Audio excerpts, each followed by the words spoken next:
जी, कल हमने दो नोट बनाने सीखे थे जो ज्यादा इंपॉर्टेंट थे। एक था डेटर का नोट और दूसरा कौन सा था? शेयर कैपिटल का नोट। ओके,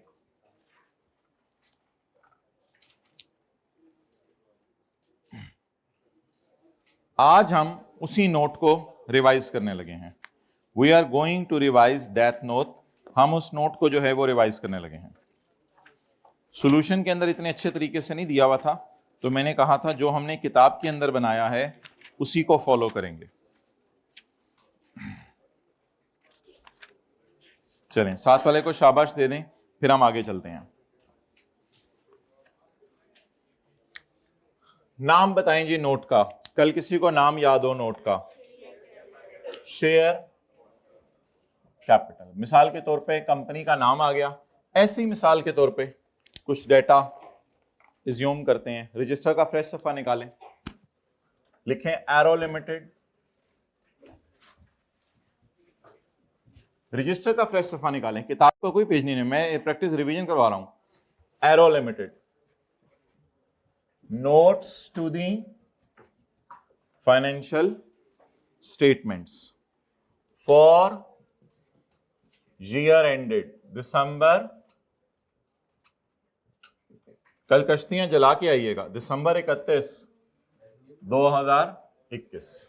मोटरसाइकिलों के टायर पे। अच्छा, note number 3, share capital. Share capital 3.1। तलवली तलाश ली थी? तलवली तलाश no no sir. Authorised share capital. अच्छा, मैं एक सवाल दे के आपसे डेटा भी इसमें डलवाना है, तो इसलिए जरा खूबसूरत सा करके नोट बनाएं और जिस तरह मैं करूं उसी तरह करना है। Authorised share capital, authorised share capital.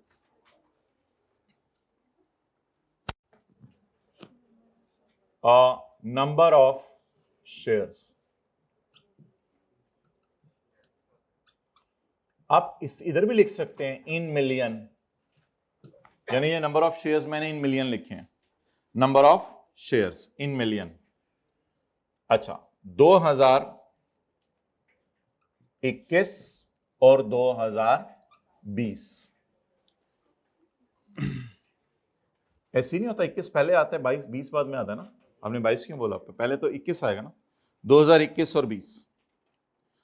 अच्छा, इसके बाद बोले कुछ rupees in million.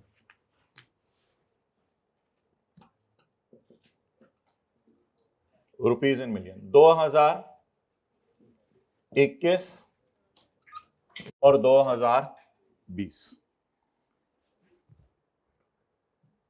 Ordinary shares of rupees 10 each. Ordinary shares of rupees 10 each. Note number 3.2 किसी को याद हो? Note number 3.2, issued, subscribed and paid up capital. issued, subscribed and paid up capital. Issued, subscribed and paid up capital. Okay, अच्छा जी, इसमें उसी तरह 2021 और 2020 आ जाएगा और नंबर ऑफ शेयर्स आ जाएंगे। अगर आप मुझे इजाजत देते हैं तो मैं फिर ये स्किप कर रहा हूं, यही वाले नीचे यूज कर लीजिएगा, यही वाला नीचे, लेकिन आप लोग बेशक नोट कर लें। लिखें number of shares in million 2021 2020। दोबारा लिखें।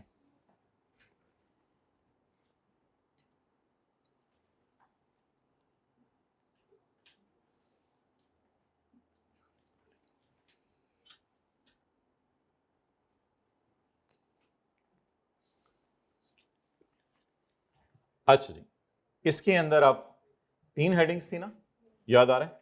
वो लिखना शुरू करें। Ordinary shares of rupees 10 each, fully paid in cash. ये फिक्रा कितने लोगों ने याद किया था कल घर में? चलें, आज सुबह याद किया था फजर के बाद, वो भी चलेगा। Ordinary shares of ₹10 each fully paid in cash. एक और फिक्रा था, ordinary shares of ₹10 each issued for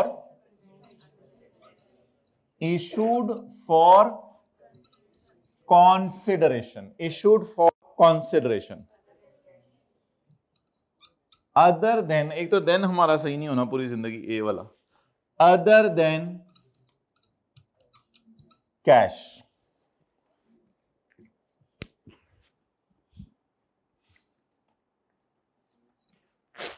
और उसके बाद आखिरी चीज, ordinary shares of ₹10 each issued as bonus shares, 10 each issued as bonus, आगे लिख लीजिएगा shares, issued as bonus shares। 2021 और 2020, काला, नीला, लाल और टोटल, याद आ रहे हैं? ओके, 2021 और 2020, काला, नीला, लाल, टमाटर। अच्छा, लेजर लाइट मार के बताएं जिनके पास है कि बैलेंस शीट में कौन सा शेयर कैपिटल जाएगा 2021 में। बैलेंस शीट में कौन सा शेयर कैपिटल जाएगा? ये वाला। बैलेंस शीट में 2021 की कौन सा शेयर कैपिटल जाएगा? ये वाला। और कितने नंबर ऑफ शेयर्स होंगे? ये।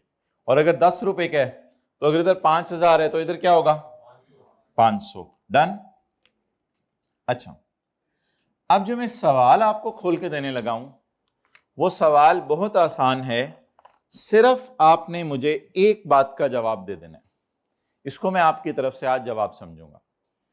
जवाब आपने मुझे ये देना है, मैंने 2012 में 20 बोनस शेयर इशू किए। 2012 में कितने बोनस शेयर इशू किए? 20। और 2018 में मैंने 5 बोनस शेयर इशू किए। 2018 में मैंने, मुझे बताएं 2020 का कैरिड डाउन कितना है? 25। अच्छा, आप लोग ना असल में सवालों को मुश्किल समझ रहे थे इसलिए जवाब नहीं दिया, वरना आप लोगों ने फौरन जवाब देना। आपने देयर इज सम प्रॉब्लम। मैंने क्या कहा है? 2012 में मैंने कितने बोनस शेयर इशू किए? ये बैलेंस शीट है ना, बैलेंस शीट में कैरी डाउन जाते हैं ना, तो 2021 के सवाल, 20 के सवाल के लिए मैं 2012 की बातें कर सकता हूं। 2012 में मैंने कितने शेयर इशू, अच्छा चलें छोड़ें। 2012 में मैंने लैंड ली 10 रुपए वाली, और 2018 में मैंने लैंड ली 8 रुपए वाली। 2020 में बताएं कितने वाली लैंड पड़ी है मेरे पास? 18। बड़ी गल दसी। अब मैं दोबारा बोलता हूं, 2012 में मैंने बोनस शेयर इशू किए 10, चलें 10 कर लें। 2012 में मैंने 10 बोनस शेयर इशू किए, और 2018 में मैंने 3 बोनस शेयर और इशू किए। 2020 में कितने बोनस शेयर है मेरे पास? 13। कहां आएंगे ये 13? यहां पे आएंगे ना। डन। क्योंकि यहां पे कैरी डाउन शेयर्स आते हैं आज तक के। और 2021 में मैंने एक बोनस शेयर और इशू कर दिया। 2021 में मैंने एक शेयर और बोनस इशू कर दिया। यहां क्या आएगा? 14। जल्दी से मैं आपको 3 मिनट दे रहा हूं, डाटा फिल कर दें। एरो लिमिटेड वाला सवाल खोलें पास पेपर का, पेज नंबर बता दें। 217।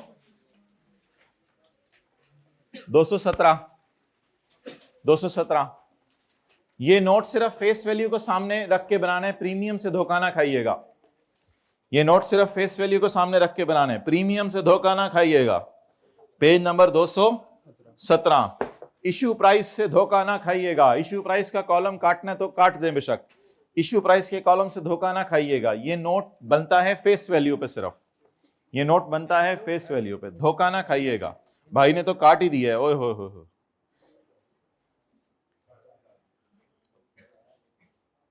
खुदा के लिए 2021 के डेटे पे कैलकुलेटर रख दें, 2021 के डेटे पे कैलकुलेटर रख दें ताकि पहले 2020 का सवाल सॉल्व हो।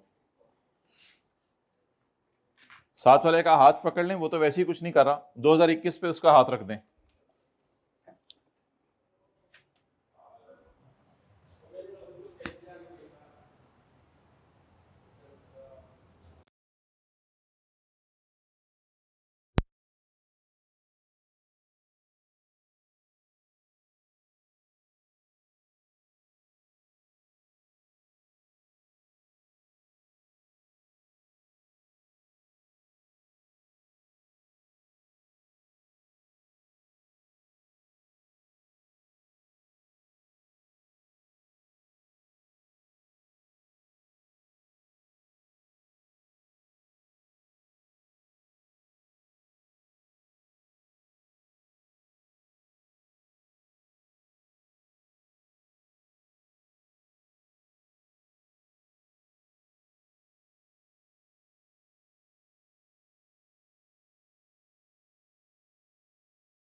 अंग्रेजी के फिक्रे डालें ना, दो जो टाइम बचा हुआ है, अंग्रेजी के फिक्रे डालें नीचे दो, यानी नोट बना के फारग बैठे हुए हैं, वेले ना बैठा करें जिंदगी में। घर में कोई ऐसा बंदा होना चाहिए जो आपको एक सेकंड भी वेला ना बैठने दे।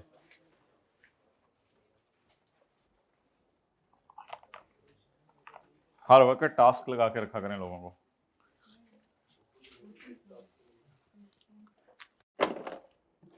फ्री भी छोड़ दिया करें सर, फ्री वो खुद टाइम निकाल लेते हैं फ्री रहने का, फ्री का टाइम नहीं देना होता, फ्री को खुद ही फ्री रह देते हैं हर वक्त।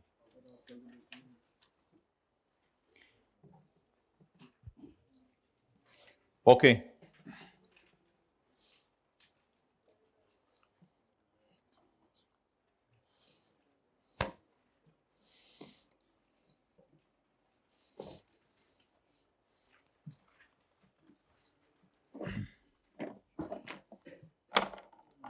क्लास में आपकी ख्वाहिश होती है मोबाइल इस्तेमाल ना करें, घर में घर वालों की ख्वाहिश होती है मोबाइल इस्तेमाल ना करें। अब उस दिन मस्जिद में जाते हुए रास्ते में वॉइस नोट सुन रहा होता हूँ, जवाब दे रहा होता हूँ, तो एक अंकल जी कहने लगे तुम लोग सलाम नहीं लेते लोगों से। हर जगह ही क्लास हो रही है आजकल। अच्छा जी, तो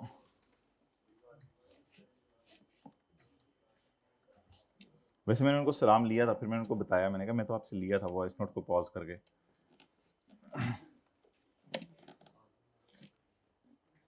शुक्र है पॉज का ऑप्शन आ गया हुआ है। अच्छा किधर हैं? वैसे मस्जिद जाते हुए ये सोचना चाहिए, बड़े फरमाते हैं कि इस एक एक कदम पर अल्लाह क्या दे रहे हैं। और फिर जाके नमाज के इंतज़ार में बैठेंगे, उतना ही सवाब मिलेगा जितना नमाज पढ़ने का सवाब है, जितनी देर इंतज़ार में बैठेंगे। वरना दीवाने होते हैं 10 मिनट पहले पहुंच जाए ना मस्जिद में, अब क्या करें, अभी तो 10 मिनट रहते हैं नमाज को। अच्छा, question number 6, RO limited was incorporated on January 18 with an authorized capital of 90 million ordinary shares of 10 each। अच्छा, ऑथराइज दोनों सालों का सेम लिख लूं, बता देना, ऑथराइजेशन तो चेंज नहीं हुई ना पूरे सवाल में। 18 में बनी थी और 18 में किससे इजाजत ली होगी पता नहीं, उससे एसईसीपी से इजाजत लेते हैं, पता नहीं, मुझे नहीं पता किससे इजाजत लेते हैं, मुझे नहीं पता। अच्छा, तो जिससे भी 90 मिलियन का ऑथराइज कैपिटल है, तो बोलें 90 million number of shares, 90 million number of shares of 10 each, बार बार बोलें 90 million number of shares of 10 each will result in share capital of 900 million. और आगे 2021 में क्या स्टेटस होगा फिर, 90 million number of shares of ₹10 each will result in सरमाया ऑफ 900 मिलियन। चलें आगे। Details of ordinary shares issued on different dates is as follows। ये नंबर ऑफ शेयर्स हैं। पहले सवाल किस साल का सॉल्व करना है, 2020 का, तो 21 का डेटा इग्नोर कर देते हैं। 2020 में कितने नंबर ऑफ शेयर इशू हुए, या 2020 तक, 2020 तक। कैलकुलेटर ना पकड़े, 25 बस, पेपर में फिर छोटा छोटा कहीं कैलकुलेशन शो कर दीजिएगा। 25, अब मैंने तो ये साल भी नहीं पढ़ा, वो तो नीचे 21 फारक कर दिया हुआ है। 25 बोले 20 प्लस 5, 25। 25 कहां डालूं, यहां पे डालेंगे ना 25। आगे चलें। प्लांट एंड मशीनरी कितने मिलियन शेयर्स, 15। बोले 15 million number of shares are issued for consideration not received in cash. और बोनस शेयर कितने इशू किए हैं, 7 मिलियन।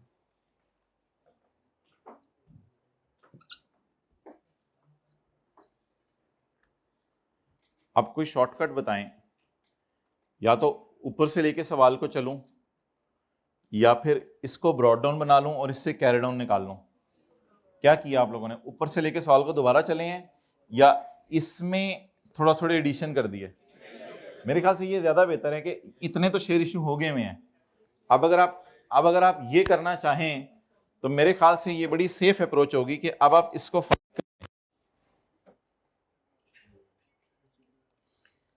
लेकिन इसका मतलब ये नहीं कि हमारे पास वो डेटा नहीं होना चाहिए, हमारे पास वो डेटा होना चाहिए। अब 25 मिलियन शेयर्स किसके अगेंस्ट इशू किए हुए हैं, कैश के अगेंस्ट, और 6 के अगेंस्ट कैश इस साल आया। 25 जमा 6 इज इक्वल टू, आप ना इस तरह वर्किंग शो कर दीजिएगा, नाम लिखने की जरूरत नहीं, वो खुद ही समझ जाएगा कौन सी फिगर आप निकाल रहे हैं। 8 मिलियन कौन से शेयर इशू हुए हैं, सॉरी 10 मिलियन बोनस, तो 15 पहले से थे, 10 और हो गए। अच्छा ये बोनस है, 7 पहले से थे, 10 और हो गए 17। 7 जमा 10, जो फिगर सवाल में नहीं है उसको मैं उठा रहा हूं। और in the end issued against plant 8,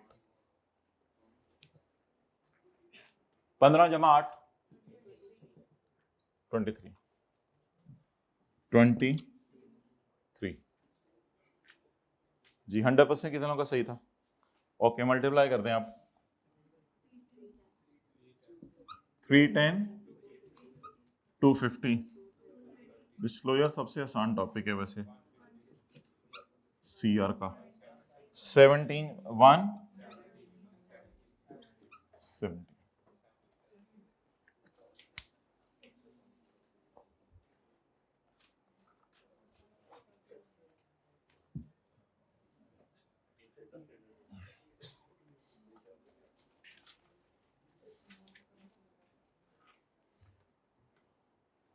Okay,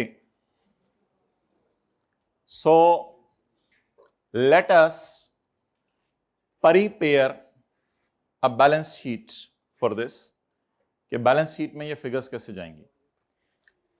वैसे पूछ रहा हूं ज़बानी, ये बैलेंस शीट में कितनी फिगर जाएगी? 7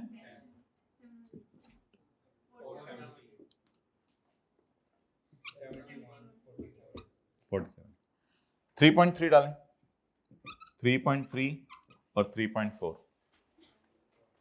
डालेंगे, 3.3 और 3.4।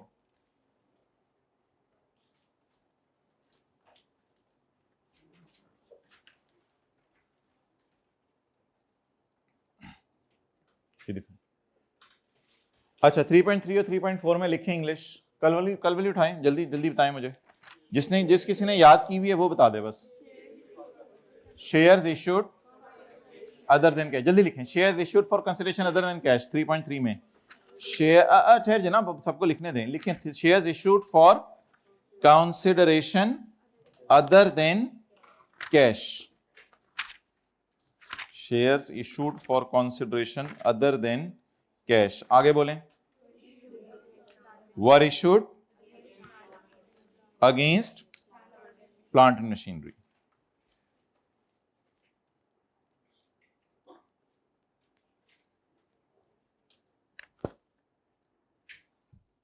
ओके,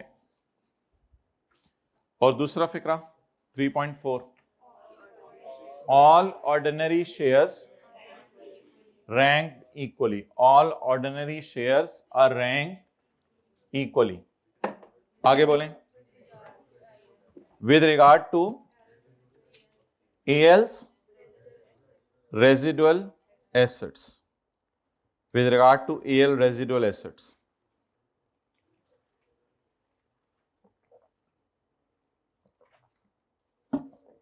आगे बोलें, holders of shares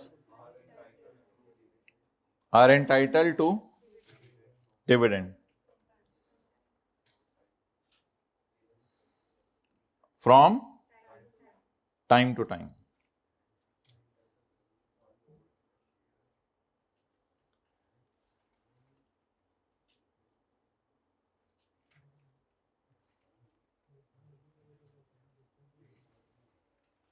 आगे, and are entitled to 1 vote per share in annual general meeting of Banana Limited, of Arrow Limited। Prepare a note on share capital for inclusion in financial statements of AL for year ended 31 December 2021। 7 number इधर से आगे, बाकी सिर्फ 43 रह गए थे, वो लेने थे बस पेपर में।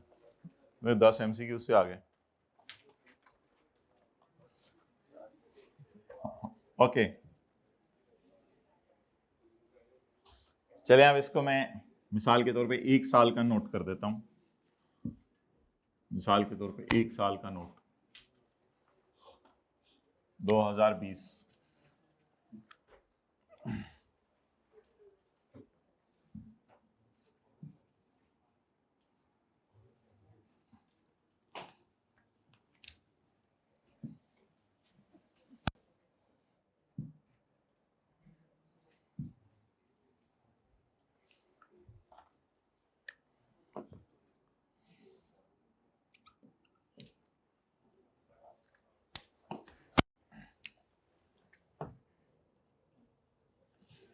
ये किताब। अच्छा, मुझे ये बताएं कि बैलेंस शीट के अंदर क्या जाना है। What will go to balance sheet, what will go to balance sheet. Balance sheet के अंदर क्या जाना है? अच्छा, स्पार्क लिमिटेड। क्या नाम मैं लिख रहा हूं? Spark limited. ओके, इधर देखें, अगर मैं इसका नाम स्पार्क लिमिटेड कर दूं तो फर्क तो कोई नहीं पड़ना। Statement of financial position as on December 31, 2020, मिसाल के तौर पे। अच्छा, इधर देखें माय डियर, बैलेंस शीट के अंदर जाएगी इक्विटी। बैलेंस शीट में जाएगी इक्विटी। इक्विटी में क्या जाएगा? ऑथोराइज्ड शेयर कैपिटल, ये क्लोज हो जाएगा। और फिर जाएगा issued, subscribed and paid up capital. और क्या जाएंगे? और जाएंगे कैपिटल रिजर्व्स, और जाएंगे कैपिटल रिजर्व्स, और जाएंगे रेवेन्यू रिजर्व्स। रेवेन्यू रिजर्व्स मतलब क्या है? नोट 3.1, मतलब क्या है? नोट 3.2, नोट 4 और नोट 5, ये बैलेंस शीट के अंदर जाएंगे। चलो माशाल्लाह, हलवा पूड़ी बनना शुरू हो गया। अच्छा, बैलेंस शीट, नोट नंबर 4, कौन से reserve? Capital reserves. Capital reserves, capital reserves में मैं डाल देता हूं, अल्लाह आपका भला करे, शेयर प्रीमियम, शेयर प्रीमियम, और डाल देते हैं रिवैल्यूएशन सरप्लस, रिवैल्यूएशन सरप्लस। और कैपिटल रिजर्व्स में डाल देते हैं, अल्लाह आपका भला करे, fair value reserve, fair value reserve. आपको दुनिया बदली बदली महसूस हो रही है यहां पर, लेकिन जब आप वहां गए आपने कहा खोदा बाहर निकला चूहा, वही पड़ा हुआ है इसके अंदर। तो दुनिया बदली बदली महसूस हो रही थी, लेकिन दुनिया बदली बदली। अदर रिजर्व्स, कौन से रिजर्व्स? Other reserves. और यहां पर हमने 3-4 लाइनें छोड़ दी 4.1 के लिए और 4.2 के लिए। 4.2 में 2 लाइनें, 4.2 में भी 2-3 लाइनें, 4.1 और 2 में। नोट नंबर 5, रेवेन्यू, कौन से reserves? Revenue reserves. Revenue reserves में माय डियर हमने क्या डालना है? Retained earnings. रेवेन्यू रिजर्व्स में हमने क्या डालना है? Retained earnings. और जनरल रिजर्व, जनरल रिजर्व जिसे कैपिटल रिजर्व भी कहते थे, जनरल रिजर्व मतलब इन दोनों में से डिविडेंड बांटे जाते हैं ना। जनरल रिजर्व से तो डिविडेंड नहीं बांटा जाता, लेकिन रिटेन्ड अर्निंग में डाल के तो डिविडेंड बांट दिया जाता है ना। Retained earning done. अच्छा जी, ये हमारा पास पेपर का क्वेश्चन नंबर कौन सा है? 11 सॉल्व हो गया है। आईकेप ने कहा था फॉर्मेट बना दें, फिगर्स नहीं दी हुई उसने। पास पेपर क्वेश्चन 11 का सॉल्यूशन नोट कर लें, 5 मिनट लगाएं। ये पास पेपर क्वेश्चन 11 है। पास पेपर क्वेश्चन 11 आया था कि आप ऐसा करें कि एक फॉर्मेट सा बना के हमें दिखा दें कि नोट बनता कैसे है, वो जरा ट्राई करें। जी बोलें। हमने स्टेटमेंट चेन इक्विटी में इसकी मूवमेंट शो की थी, जहां हम कैरी डाउन शो करते हैं। स्टेटमेंट चेन इक्विटी में तो मूवमेंट आती है ना चीजों की, ओपनिंग ये वो FR1 में, यहां तो कैरी डाउन आ रहे हैं। चल, किसी ने 2 नंबरी मारी ना स्पार्क लिमिटेड, ये वाला जो दरमियान वाले में, तो फिर देखे ये दरमियान वाला भी नोट करना है, ये वाला भी नोट करना है, और नोट साथ 3.3 और 3.4 भी बनाना है पूरा। किसी ने कुछ सुस्ती की ना तो फिर देखें 3.3 और 3.4 पहले आधा घंटा दे दें, छोड़ें। ये शेयर कैपिटल का नोट है या सारी इक्विटी शिक्विटी आ गई इसमें? शिक्विटी तो रहने दें, शिक्विटी को सोने दें, सारी इक्विटी आ गई इसमें।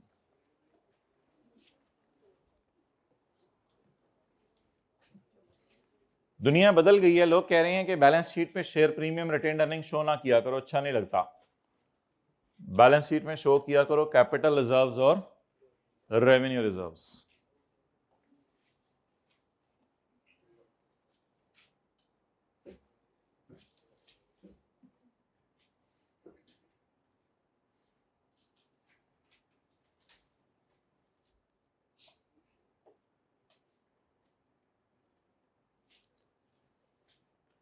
Time has already started 2 minutes back. ਕੀ ਹੁੰਦਾ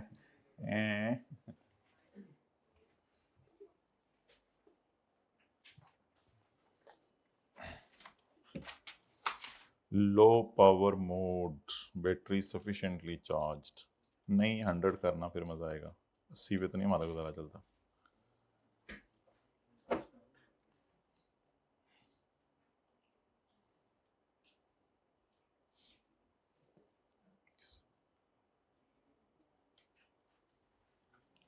लो जी, अननोन नंबर से 33 सेकंड का वॉइस नोट आया हुआ है।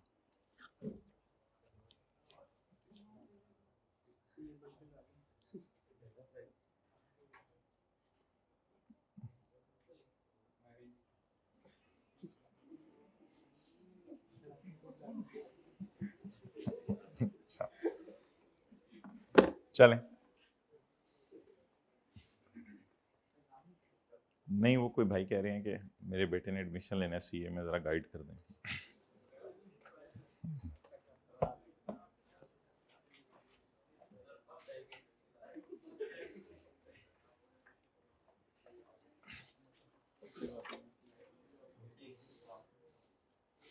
जी वालेकुम अस्सलाम। मगरिब के बाद इंशाल्लाह मिल लेते हैं मस्जिद में।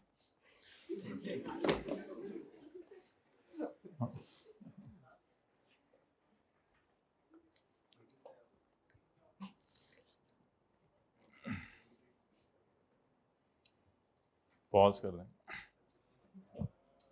लेना। अच्छा पता नहीं देख के पता। अच्छा जल्दी जी 2020। अच्छा सीआर का वॉल्यूम 1 साथ ले जाना।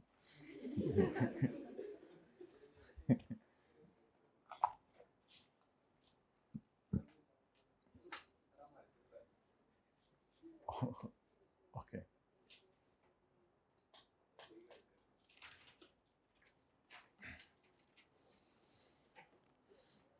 जी, कैपिटल रिजर्व्स में जल्दी जल्दी बताएं कौन सी चीजें आती हैं। Share premium, revaluation surplus, fair value reserve और अदर रिजर्व्स। और रेवेन्यू रिजर्व्स में कौन सी चीजें आती हैं? रिटेन्ड अर्निंग और जनरल रिजर्व्स।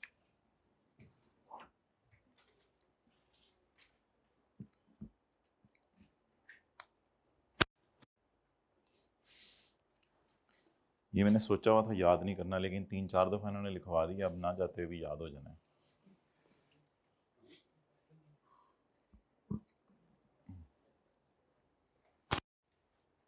थ्री 3.3 और 3.4 का आज आप लोगों ने वॉइस नोट बना के ग्रुप में भेजना है। हम ग्रुप ओपन करेंगे, कम से कम 100-150 वॉइस नोट आती हैं 3.3 और 3.4 की इंग्लिश।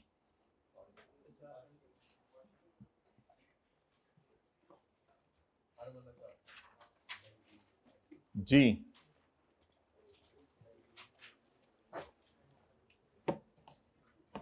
लहजा ऐसा होना चाहिए कि आपके इलाके का भी पता चले।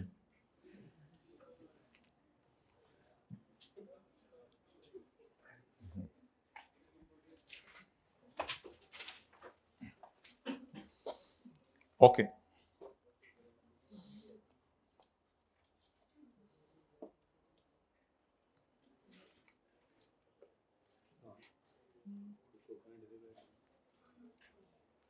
वो भाईजान वाले 3.2 तक पहुंचे ने जान दे यार, बात कर 3 4 5 बना मुका काम साड़ियां गल्ला सुनने लग गए थे। डी ट्रैक ना हुआ करें दोस्तों के प्रोग्रामों से, चल चाय पीने चलें अगस्त में इंशाल्लाह। जाओ तो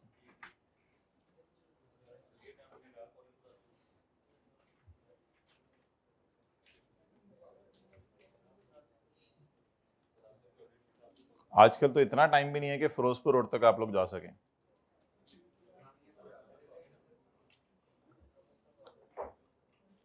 लिंक रोड जाना और ठोकर न्याज बेग जाना तो दूर की बात है।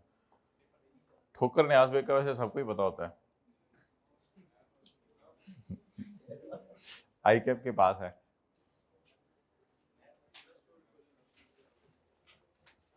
देखें साथ वाले की राइटिंग उसे समझ आ जाएगी एग्जामिनर को।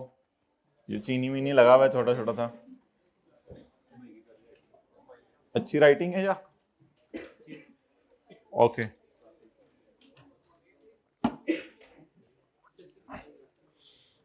चलें जी, आए इधर। यू आर वर्किंग, वैसे मैं नहीं मानता, ये पता नहीं इसने क्यों लिखा हुआ है। You are working, you are chilling, you are working. आप लोग कहाँ जाते हैं? कराची वाले तो चले जाते हैं साहिल समंदर पे बैठ के होमवर्क करने के लिए। आप लोग कहाँ जाते हैं? नए वाले पुल पे। ठीक है, चलांग नहीं मारते। You are working as an accountant in Spark limited, a listed company. Until last year, SL had a simple capital structure. पिछले साल तक इनका सिंपल कैपिटल स्ट्रक्चर था, मतलब कोई ज्यादा चीजें नहीं थी कैपिटल अकाउंट में। With all shares issued at par, यानी 10 रुपए पे मिसाल के तौर पे, फॉर कैश, बस। मतलब कोई बोनस शेयर नहीं थे, कोई बिल्डिंग और प्लांट मशीनरी के अगेंस्ट शेयर इश्यू नहीं हुए थे। And the remaining equity appearing in the retained earnings. बस दो चीजें थी इनकी। पिछले साल तक सिर्फ कैश में शेयर इश्यू हुए थे और वही शेयर कैपिटल अकाउंट में नजर आ रहा था, और सिर्फ रेवेन्यू रिजर्व्स थे इनके पास, और वो भी सिर्फ एक था, रिटेन्ड अर्निंग। बस पिछले साल तक ये प्रोग्राम था। यानी पिछले साल तक कैपिटल रिजर्व इनके एग्जिस्ट ही नहीं कर रहे थे।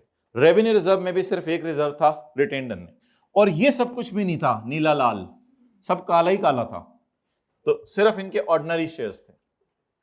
ये फिगर बैलेंस शीट में जाती होती। However, the management of SL has ambitious growth plans for future and has started raising funds, और पैसे इकट्ठे करने शुरू कर दिए उन्होंने लोगों से। SL has issued additional shares at premium for cash. इसने एडिशनल शेयर इशू कर दिए फॉर कैश। किए तो फॉर कैश है, लेकिन ऑब्वियसली थोड़े से महंगे इशू किए हैं ताकि किताबों में ऐसा ऐसा क्या नजर आने लग जाए, शेयर प्रीमियम। शेयर प्रीमियम नजर आने लग जाए। ठीक है जी, शेयर प्रीमियम नजर आने लग जाएगा। अब आपका जो नोट है थोड़ा सा, उसमें पिछले साल तक आपके पास सिर्फ रेवेन्यू रिजर्व में एक रिजर्व था, रिटेन्ड अर्निंग। क्योंकि अब इस साल आपने शेयर प्रीमियम पे इशू किए हैं, तो अब आपके कैपिटल रिजर्व में एक नई चीज पैदा होगी, शेयर प्रीमियम। ये इस साल होगा। और क्या प्रोग्राम है तुम लोगों के? SL has issued additional shares at premium for cash and there are plans for further share issue against cash as well as other assets. और इसके साथ साथ हमने ये भी सोचा हुआ है कि कैश के अगेंस्ट भी शेयर इशू करेंगे, और यानी कि पिछले साल तक नोट में सिर्फ ये काली लाइन थी, अब से ऑनवर्ड्स ये नीली लाइन भी नोट्स में डालनी पड़ेगी। For further share as well SL management also planning to issue bonus shares, और हम ये भी सोच रहे हैं कि इस साल कौन से शेयर इशू करें, बोनस शेयर्स। तो इसका मतलब है ये लाल लाइन भी अब आने लग जाएगी। पहले तो ये पिछले साल तक नहीं आ रही थी, पिछले साल तक सिर्फ ये काली लाइन थी और सिर्फ रेवेन्यू रिजर्व में एक रिजर्व था, रिटेन्ड अर्निंग। लेकिन अब शेयर प्रीमियम भी आएगा और ये नीली लाइन भी आएगी, ये लाल लाइन भी आएगी। SL management also planning to issue bonus shares and a portion of retained earnings will also be transferred to another reserve account, and a portion of retained earning will be transferred to another reserve account. अगर वो dividend उसमें से दे सके तो उसको शायद इधर ही रख लीजिएगा, अगर डिविडेंड ना दे सके उसमें से तो उसको उधर फेंक दीजिएगा। A portion of RE will also be transferred to another reserve account which will not be available for distribution. मतलब अगर रिटेन्ड अर्निंग है 50, तो इसका पोर्शन 5 रुपए शिफ्ट होके इधर आ गया। लिखें जल्दी, मिसाल लिखें ना, मिसाल लिखें। 50 में से 5 शिफ्ट होके उधर ले जाए, क्योंकि इससे आप डिविडेंड नहीं बांटना। 50 मिलियन पूरी रिटेन्ड अर्निंग, अब portion of RE, general entry बताए ना, जल्दी बताएं general entry. Portion of RE will be transferred to another reserve account. Retained earning debit, other reserve account credit. This will not be available for dividend, इससे dividend नहीं बांटा जाएगा। चलें ठीक है, ये एंट्री भी हमने कर ली। रिटेन अर्निंग कितनी बच गई? 45। पोर्शन वहां शिफ्ट कर दिया।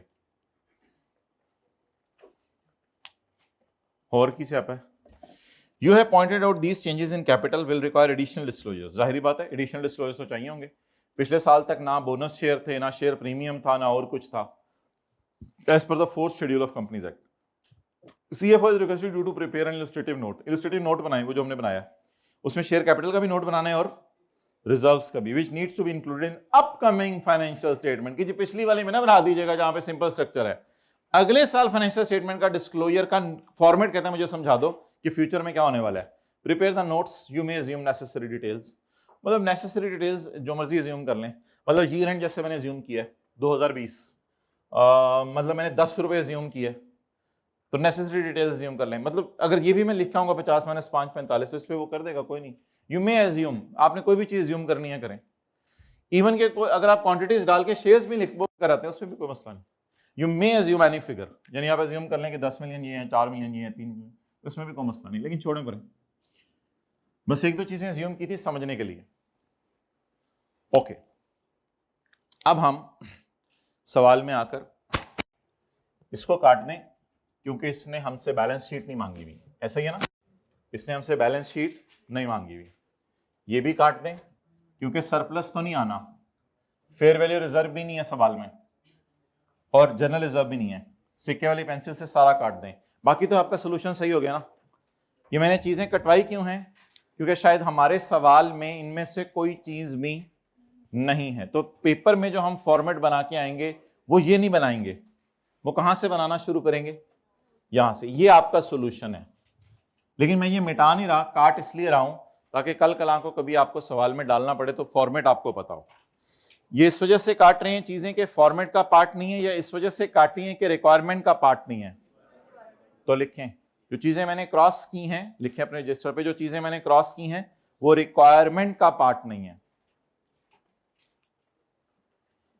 ज्यादा अच्छा लफ्ज नहीं, वो सवाल के डेटे में ही नहीं है वो चीजें। उस इस तरह लिखें, बल्कि जो चीजें मैंने काटी हैं वो सवाल के डेटे में ही नहीं है।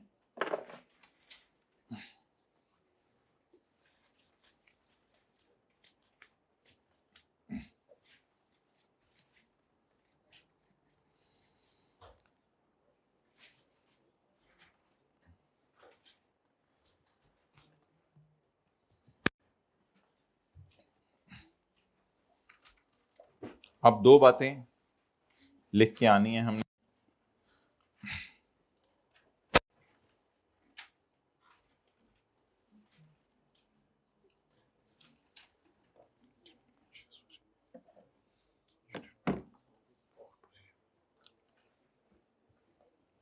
लिखें, इधर लिखें 4.1 और इधर लिखें 4.2। 4.1 के आगे लिखें 10 million ordinary shares were issued, 10 million ordinary shares were issued at premium of ₹4, at premium of ₹4 per share in 2020, हमारे साल में, इन 2020।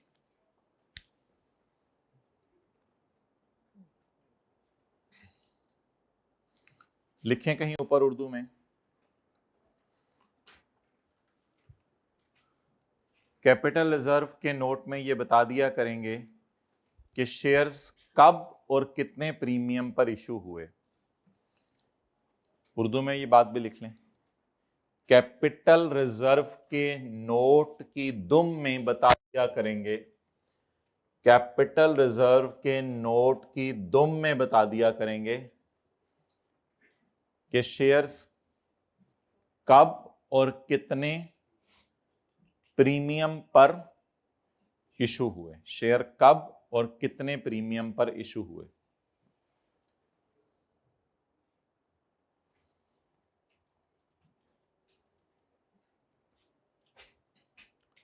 और ये भी बताएंगे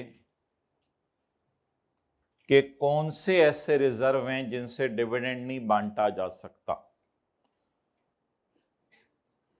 और ये भी बताएंगे कौन से ऐसे रिजर्व हैं जिनसे डिविडेंड नहीं बांटा जा सकता।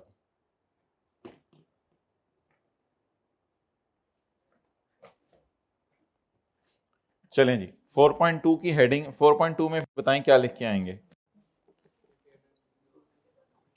लिखें, इधर देखें, other reserve is not available for dividend distribution. ये वाला रिजर्व, इससे डिविडेंड नहीं बांट सकते। Other reserve is not available for dividend distribution.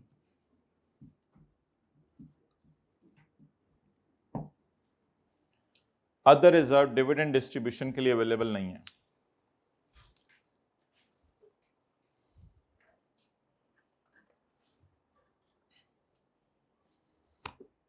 अब एक बड़ी बड़ी सी बात लिख लें, एक जनरल बात।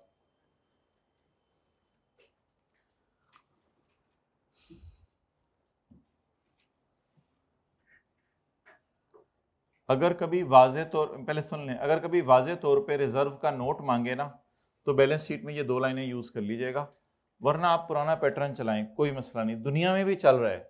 अभी पैकेजेस की फाइनेंशियल स्टेटमेंट नेस्ले की खोल के देख लें, वो लोग भी इन चक्रों में नहीं पड़े हुए। जो लोग इन चक्रों में पड़े हुए हैं वो भी ये कर रहे हैं कि वो स्टेटमेंट इन इक्विटी जब बनाते हैं ना, वहां जाके बता देते हैं कि कैपिटल रिजर्व इतने हैं और रेवेन्यू रिजर्व इतने हैं। वो बैलेंस शीट के फेस पे ये नहीं कर रहे। मैं जो बात कर रहा हूं जरा आपको समझाने की कोशिश करता हूं कि मैंने क्या बात की है। शायद आपको समझ आ गई है, तो इसको देखते हैं।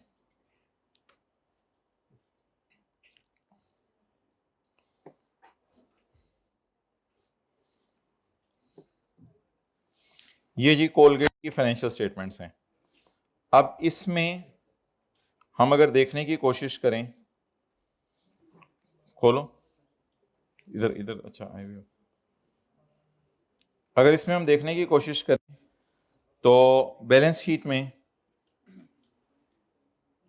ओ ये लोग तो बड़े लेवल पे चल रहे हैं। फिर ये लोग तो इश्यूड सब्सक्राइब पेड कैपिटल के साथ रिजर्व शो कर रहे हैं।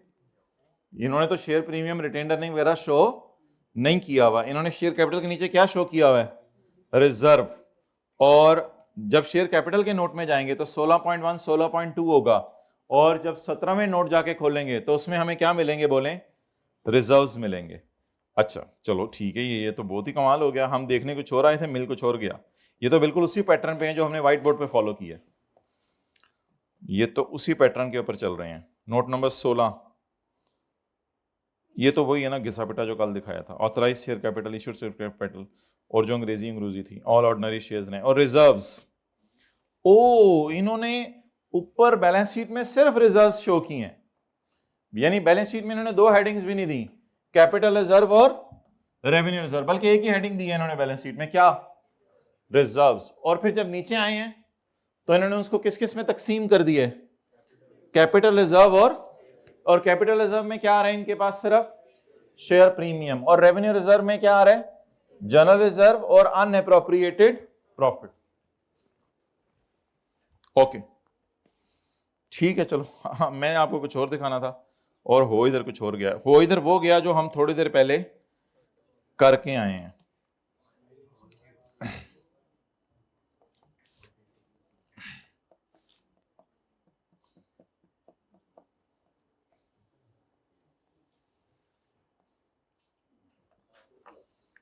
अच्छा जी, एनुअल रिपोर्ट्स इन्होंने क्या किया हुआ है? इन्होंने आरई को अलग शो किया हुआ है। बाकी देखते हैं फिर इनके रिजर्व्स में क्या क्या पड़ा हुआ है। कुछ समझ रहे हैं बात? इन्होंने किसको शो किया हुआ है अलग? आरई को। बाकी रिजर्व्स में जाके देखते हैं क्या पड़ा हुआ है। फिर आरई में से कौन सा रिजर्व है? आरई कौन सा रिजर्व है?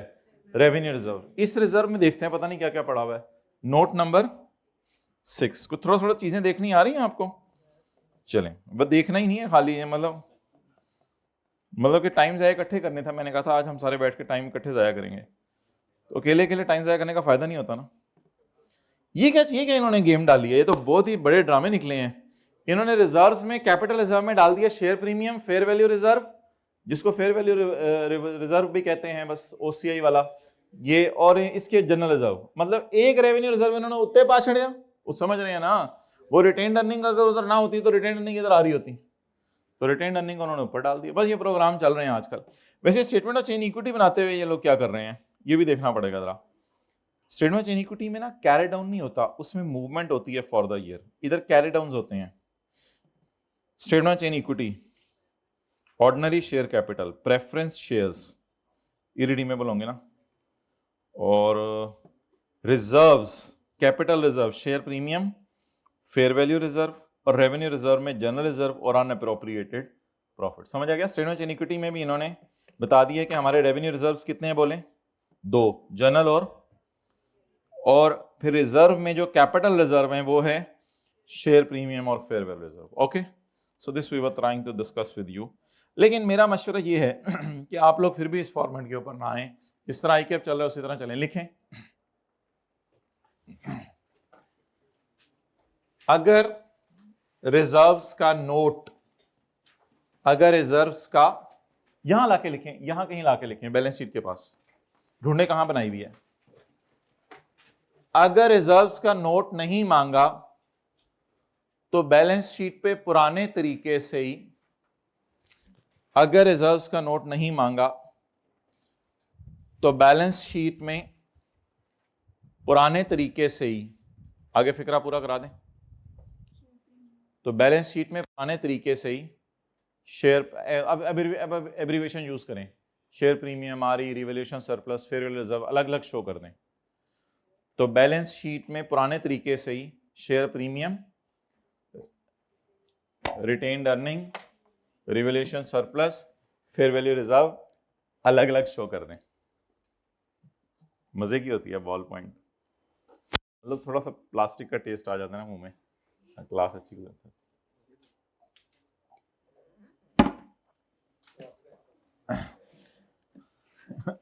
हम किस दुनिया में रहते हैं।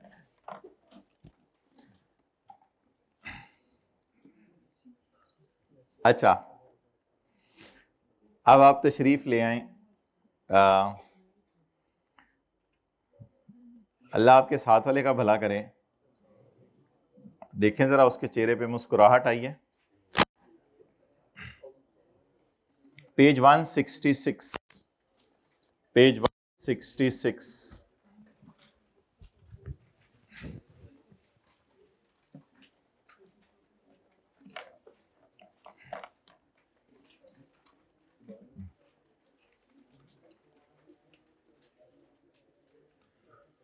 बताएं जी हमारे कंपनी लॉ की पहली रिक्वायरमेंट क्या है,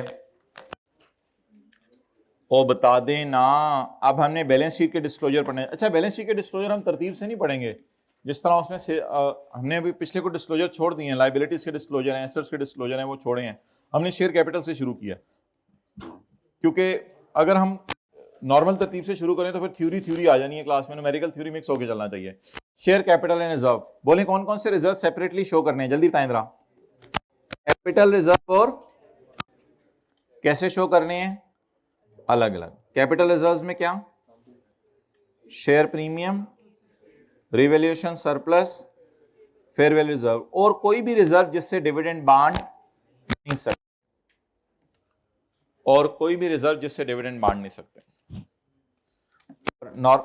और वो रेवेन्यू रिजर्व्स में कौन से आएंगे, रिटेन्ड अर्निंग और जनरल रिजर्व, जिसको कैपिटल रिजर्व, जनरल रिजर्व बस अच्छा नाम है, shall be clearly distinguished. Any reserve required to be maintained under Companies Act, Companies Act कौन सा, 2017। Any reserve required to be maintained under Company Act 2017 shall be separately disclosed.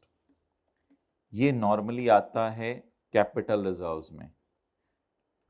अगर company law कोई reserve बनाने को कह दे तो उसको कैसे शो करें, अलग। नॉर्मली ये कहां शो हुआ करेगा, क्योंकि इससे डिविडेंड नहीं बांटा जाएगा। ये एक नई बात हमने पढ़ी। अगर कंपनी लॉ को रिजर्व बनाने को कह दे तो उसको भी अलग शो करें, मतलब अलग से मुराद रेवेन्यू और कैपिटल में कहीं डाल देना बीच में। एनी लीगल और other restriction on the ability of company to distribute shall be disclosed for all kind of reserves maintained by company। अगर कोई लीगल रिस्ट्रिक्शन है कंपनी के ऊपर टू डिस्ट्रीब्यूट डिविडेंड, आज हमने किस में शो किया, ये 4.2 में शो किया ना। अगर कंपनी पे कोई रिस्ट्रिक्शन लगी हुई है कि इस रिजर्व में से डिविडेंड नहीं बांट सकते, तो वो भी यूजर्स को क्या कर दें, शो कर दें। अब जरा जबानी याद करें जल्दी जल्दी।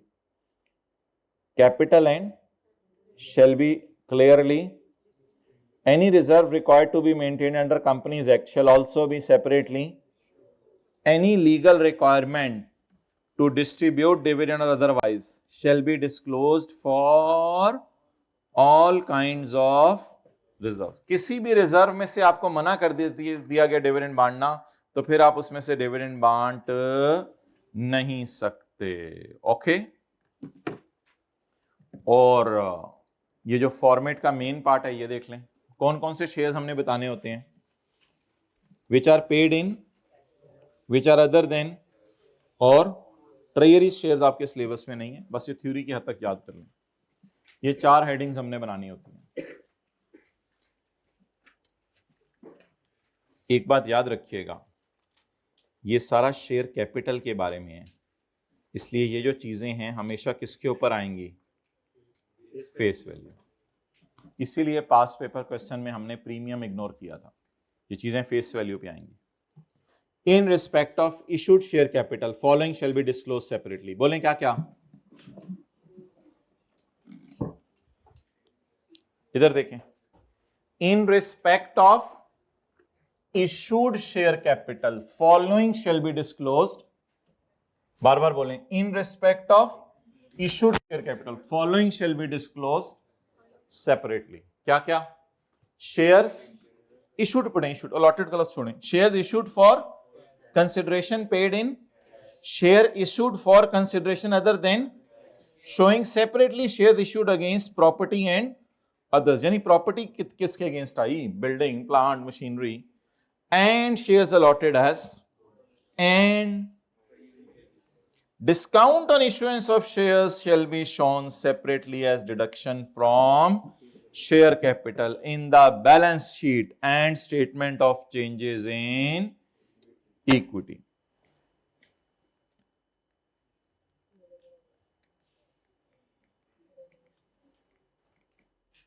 face value ₹10, shares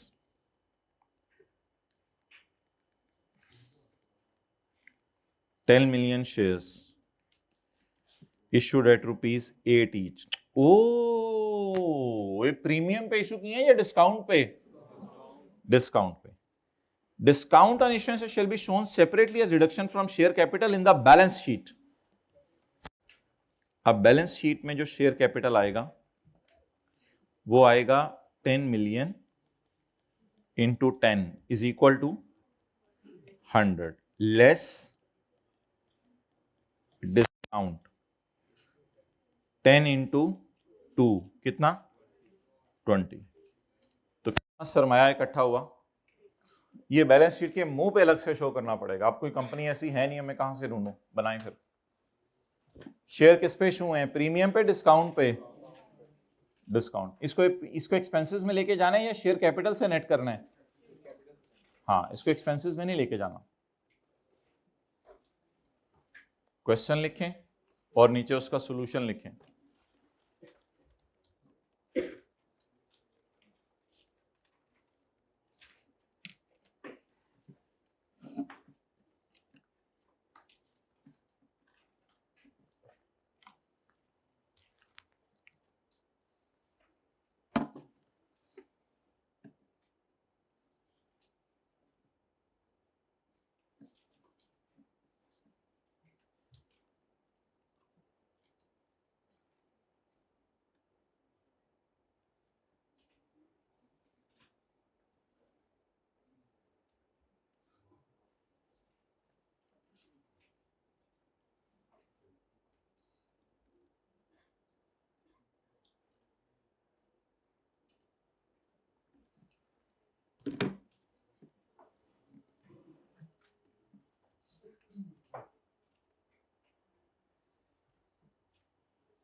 भाई ये क्या तरीका है, किसी दोस्त की तस्वीर भेज के लॉसेस के न्यूमेरिकल का फेस,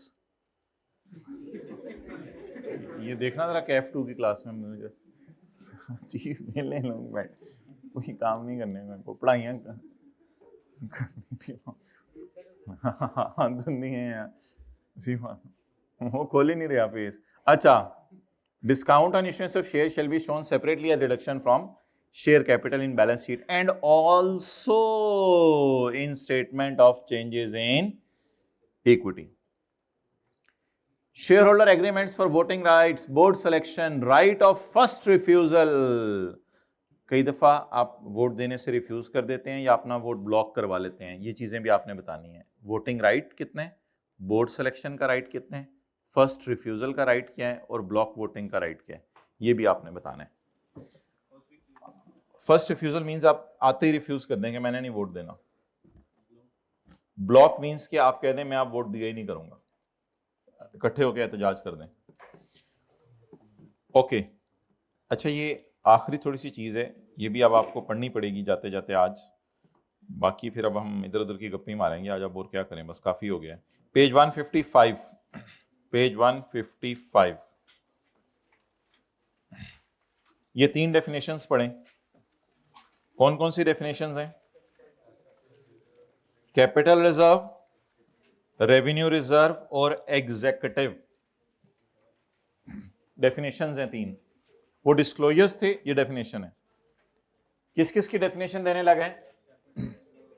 कैपिटल रिजर्व और तीसरा एग्जीक्यूटिव की डेफिनेशन तो वैसे मैंने पहले आपको बताई भी है। कौन होता है जिसकी बेसिक सैलरी, पता नहीं मैंने उस दिन क्या लफ्ज बोला था, पता नहीं हाउस एंड अलाउंस डाल के मैंने लफ्ज बोल दिया हो। बेसिक सैलरी, बेसिक सैलरी जिसकी साल की 12 लाख से ज्यादा है, उसको क्या कहा जाएगा? एग्जीक्यूटिव। इसकी सिग्निफिकेंस बताएं, इसकी सिग्निफिकेंस बताएं। फिर अगर फिर कोई बंदा एग्जीक्यूटिव है तो उसकी रिमूनरेशन सारे एग्जीक्यूटिव्स की जमा करके एक कॉलम डायरेक्टर्स वाला अलग, चीफ एग्जीक्यूटिव वाला अलग, लेकिन इनका अलग कॉलम बनाना है सारे एग्जीक्यूटिव्स का, उसमें इनकी मैनेजरियल फी, कमीशन, बोनस। तो सिग्निफिकेंस पूछ रहा था, आपको पता थी, पता नहीं बस शर्माते क्यों हैं। मतलब ये कि एग्जीक्यूटिव है 12 लाख से ऊपर तो इसको हम जो है छत पे बिठाया करेंगे रोजाना, ये सिग्निफिकेंस आपने बतानी है। Revenue reserves, revenue reserves, revenue reserves, revenue reserves that is normally regarded as available for distribution. ये असल में मेन क्लासिफिकेशन का डिफरेंस है। इनसे डिविडेंड बांटते हैं, इससे बांटते तो नहीं, इसको इधर लाके बांट देते होते हैं, इनसे तो डिविडेंड बांट नहीं सकते। तो revenue reserve is normally regarded as available for distribution through P&L, मतलब डिविडेंड बांटेंगे, including general reserve and any other specific reserve created out of profit and unappropriated और accumulated profits of previous year. Capital reserves, capital reserves include share premium. अच्छा ये चीजें आप सिर्फ अपने समझने के लिए लिखें, ये लॉ में नहीं लिखी हुई। रिवैल्यूएशन सरप्लस भी इधर आएगा और फेयर वैल्यू रिजर्व भी इधर आएगा। इसको इसके सामने लिख लें, 0.5 के सामने, 0.5 के सामने। अच्छा, कैपिटल रिजर्व में क्या आएगा? Share premium account, reserve created under any law for the time being in, किसी भी कानून ने कोई भी रिजर्व बनाने को कहा है वो भी इधर आएगा, रटा मारें इस बात को। Reserve arising as a consequence of scheme of arrangement, किसी पार्टी से हमने अरेंज किया कि किसी से हमने बिल्डिंग बनवानी शुरू की, उसने कहा कुछ पैसा अलग करके रखो, पता नहीं तुम लोग बाद में पैसा लेके भाग जाइए, उसके कहने पे, उस पार्टी के कहने पे हमने थोड़ा सा पैसा अलग करके, उस पार्टी के कहने पे थोड़ा सा पैसा अलग करके यहां से यहां ले गए, तो इसका भी डिस्क्लोजर दें। Reserve arising as a consequence of scheme of arrangement, आगे लिखें विद समवन, किसी से भी मैंने कोई अरेंजमेंट कर लिया, उसके कहने पे मैंने रिजर्व बना दिया। ये दो बातें रटा मारनी पड़ेंगी, ये बात आसान है। प्रॉफिट्स प्रायर टू इनकॉर्पोरेशन से पहले प्रॉफिट आते हैं, कहते हैं उसको रखो इधर इनकॉर्पोरेशन से पहले, हालांकि प्रॉफिट तो आरई में जाने चाहिए, लेकिन अगर अभी आपको कंपनी लॉ वालों ने एसईसी पे इनकॉर्पोरेट ही नहीं किया तो कहते हैं फिर आरई में डालने की इजाजत नहीं है। शायद कहना ये चाह रहा है कि इनसे डिविडेंड ना बांटना, पता नहीं, कहते हैं इनको भी ऊपर रखो, किस नाम से? प्रॉफिट्स प्रायर टू इनकॉर्प, हालांकि वो प्रॉफिट्स हैं, आरई में जाने चाहिए।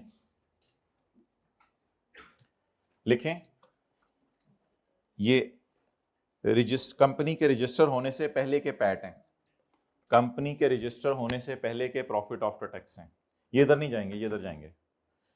कंपनी के रजिस्टर होने से पहले के पैट हैं, पेट नहीं, पैट।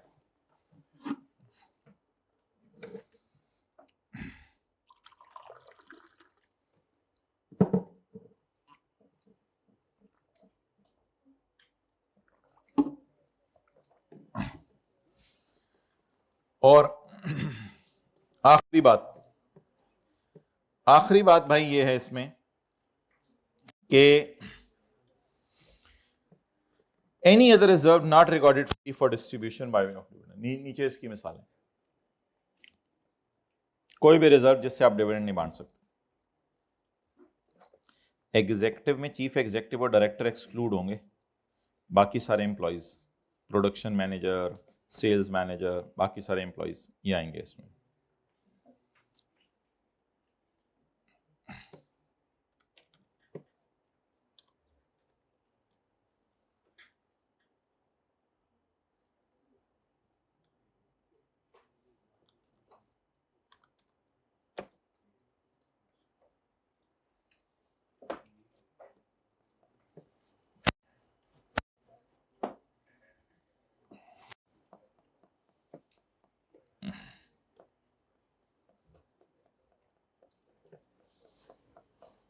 जी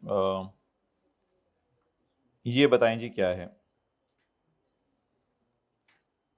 ये आपके सामने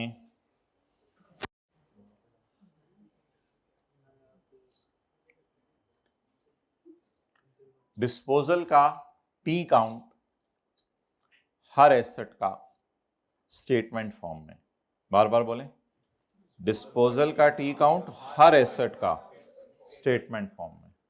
हमने इस साल इतनी ज्यादा व्हीकल्स बेची हैं पैकेजेस वालों ने, ये व्हीकल्स नहीं है, ये इनको बेची हैं, वो नाम पढ़े हैं, फहद हमीद, साद इमरान भट्ट, तो शायद हमारा दोस्त तो बचपन में, इसलिए पिछले सेशन में टिक किया हो, पता नहीं क्यों टिक किया हुआ है। जकरिया रहमान आउट, उजैर को तो छोड़ो ना, अभी प्लांट एंड मशीनरीज भी बेची हैं। हर एसेट का डिस्पोजल अकाउंट स्टेटमेंट फॉर्म में। डिस्पोजल अकाउंट में क्या आता है? कॉस्ट, अगर हम रिडक्शन माइनस कर दें तो फिर एक और तरीका भी होता है, बुक वैल्यू, सेल प्राइस आती है, गेन ऑन डिस्पोजल आता है। तो आज हम एक डिस्क्लोजर पढ़ने लगे हैं बिल्कुल नया, वो डिस्क्लोजर है, बोलें किसका?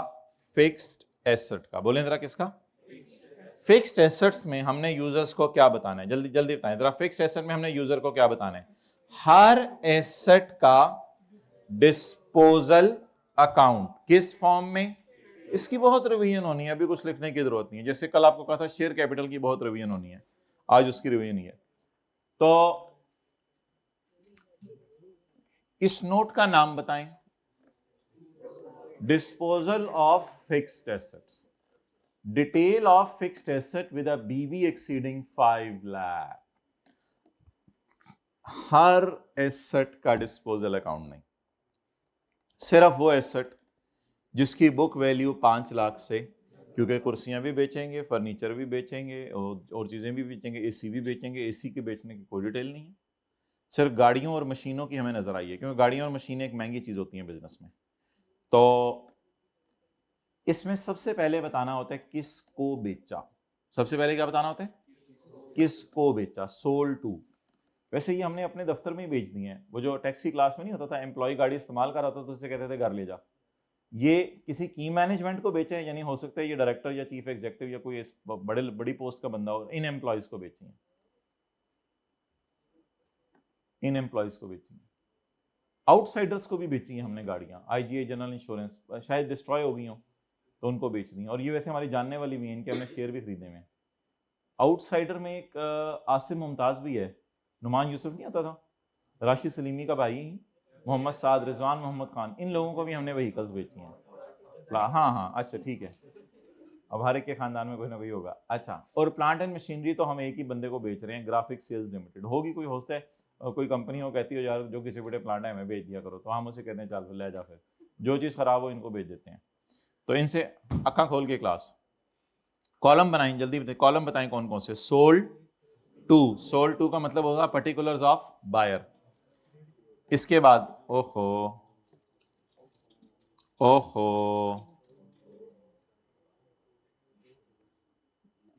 अच्छा, ये 2019 का है और कंपैरेटिव में 2018 का भी आ रहा है। लेकिन एक चीज नोट करें, इन सब की बीवियां 5 लाख से ज्यादा हैं। ये देखें, हर एक की अलग अलग बीवी देखें। I am saying book value it is greater then 5 lakh. हत्ता के इसकी बीवी भी 5 लाख से ज्यादा है मोहम्मद कासिम की, 5,45,000, मतलब 5 लाख से कम की बीवी वाला एसेट इधर आ ही नहीं सकता। तो बाकी फिर बेचा कितने का। अब डिस्पोजल अकाउंट का फॉर्मेट बताएं। डिस्पोजल अकाउंट में कॉस्ट आती है, अकाउंट डिडक्शन नहीं डालनी, कॉस्ट में से अकाउंट डिडक्शन माइनस करेंगे, क्या आ जाएगी, बुक वैल्यू। उसको किससे कंपेयर करेंगे, सेल प्राइस से। तो 1359 वाला एसेट 1376 का बेचा तो गेन कितना आया, 17। Mode of disposal as per company की it's but natural, you not suppose to do anything as per company policy, but the time was very beautiful. As per company policy, ये do क्या होता है, mode of disposal do देना, मतलब do क्या होता है, डू पुत्र एज इट इज, यानी जो ऊपर लिखे वही नीचे मतलब है। मतलब ये नहीं, मतलब डू ये नहीं कि डू और कुछ है, मतलब जैसे एक दफा ऊपर लिख दिया ना कंपनी पॉलिसी, वही नीचे चल रहा है कंपनी पॉलिसी। चलो, लेकिन जो आउटसाइडर्स को गाड़ियां बेची हैं, इनको क्यों बेची हैं, इनसे इंश्योरेंस क्लेम आया, इधर से भी इंश्योरेंस क्लेम आया, इधर से इंश्योरेंस क्लेम आया। लेकिन ये जो इन लोगों को गाड़ियां बेची हैं ना, ये तो आउटसाइडर्स हैं, ये हमारे एम्प्लॉयज नहीं है। इस वजह से इनसे हमने गाड़ियां बहस करके बेची हैं या कंपनी पॉलिसी के मुताबिक बेची हैं, बहस करके बेची हैं। और ये जो ग्राफिक सेल्स है, जरा छाती मारते हैं, इनको कैसे बेची हैं, इनसे होते OLX से बेची, निगोशिएशन, इनको भी किसके जरिए बेची हैं, निगोशिएशन के जरिए। लेकिन एक बात याद रखिएगा, आपने ये डिस्क्लोजर तब देना है जब सब बिके हुए की बीवियों का carried down greater than 5 million हो। ग्रेटर किससे ज्यादा हो, इस तरह की बात टैक्स की क्लास में पढ़ी थी कि 2.5 लाख टी काउंट का टोटल है, उसमें इंडिविजुअल पेमेंट 25,000 है। इस तरह की बात टैक्स की क्लास में पढ़ी थी। इधर सुने, अगर भजन सुनने वास्ते अखा भी खोल लिया करो, तो बहुत ज्यादा कंसंट्रेशन से ना सुनो, ये इतना भी कोई इंपॉर्टेंट नहीं है कि आंखें बंद करके ये बबल सही है, चुपाते रहा करो, जागते रहोगे। अच्छा, लेकिन जिस तरह सो रहे हो ना थोड़ी देर में अच्छा, तो जिनको ऊँग आती है ना वो बबल ना खाया करें।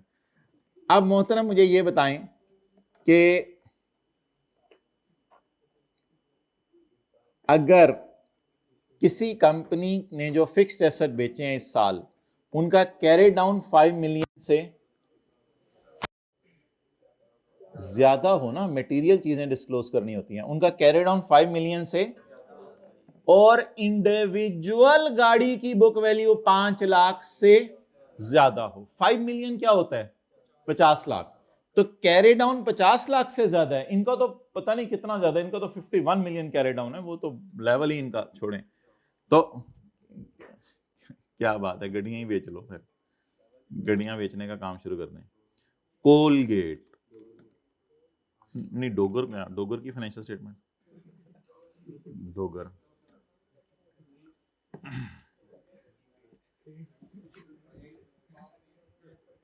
कोलगेट, ये फाइनेंशियल स्टेटमेंट में नजरों की हिफाजत की प्रैक्टिस भी हो जाती है। अच्छा भाई, हर चीज तो नहीं देखनी होती ना, आंखें अल्लाह ने जो दी हैं वो तो अमानत है, अल्लाह की तरफ से नेमत है। साथ वाले की गाड़ी में देख रहे हो, उसका दिल चाहता है चपेट मारो आगे, तो मतलब जो फिर शरीयत ने असूल बताए हैं वो किसी वजह से ही बनाए ना, बैठे। अच्छा हम क्या ढूंढने आए थे? डिस्पोजल्स का नोट। ओए हो माशाल्लाह, ये बड़ा छोटा छोटा, ये फॉन्ट साइज इनको कम करना पड़ता है इसके लिए।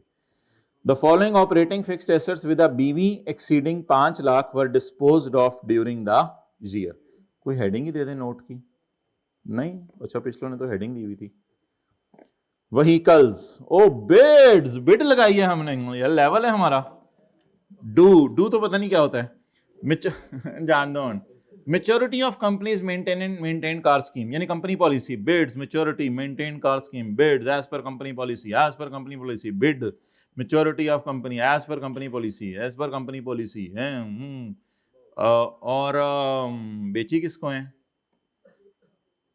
नसीर, वकास, मदर, काशिफ, नुमान, ताले, Faraz, Kamran, Sajid. Relationship of buyer with company, वो हमारा एम्प्लॉय था। वो हमारा क्या था? एम्प्लॉय था।